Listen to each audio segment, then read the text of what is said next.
My name is Dr. Michael Cecchini, and I'm here today to talk to you about what to expect for your first time visit at the dermatologist office. At this point in time, you may or may not already know your diagnosis of hidradenitis.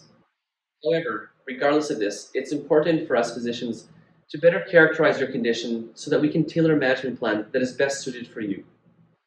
Upon arriving at the office, you'll be checked in by our administrative staff.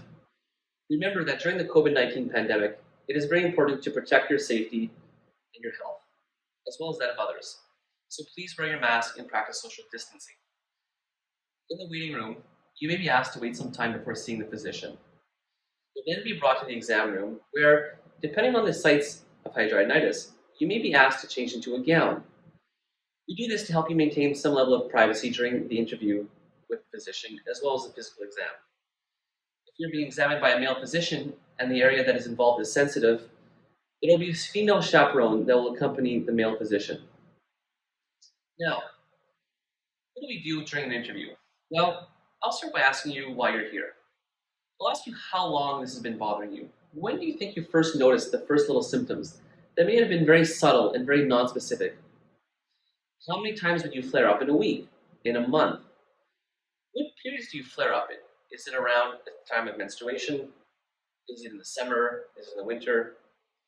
What areas are the most affected? What happens during a flare?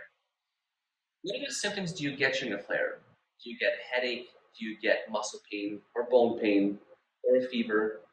Do you get fatigue? Do you have joint pain? When you have your flare, is there drainage? Is there pain? These are types of questions that help me better characterize your flares.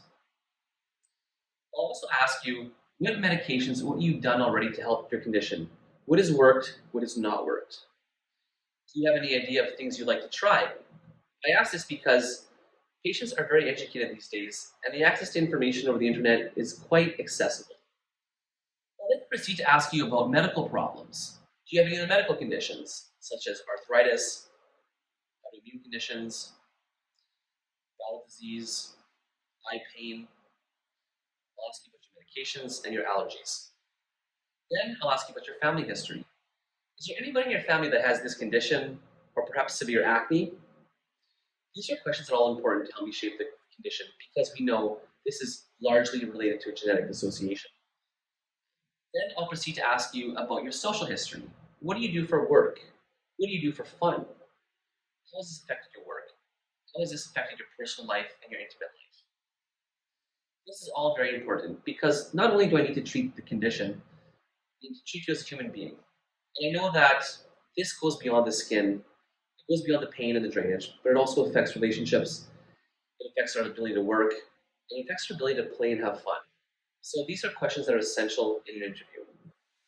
Then we talk about a management plan. With a combination of lifestyle modification, topical therapy, oral therapy, or even injectable therapy, which is a systemic medication, we can get you very close to symptom-free or near symptom-free. We know that this is a chronic condition or a chronic disease, meaning that it is not curable. However, we are getting closer and closer with science to allow you to live a close or almost normal life without having to worry about the symptoms that affect us with this condition.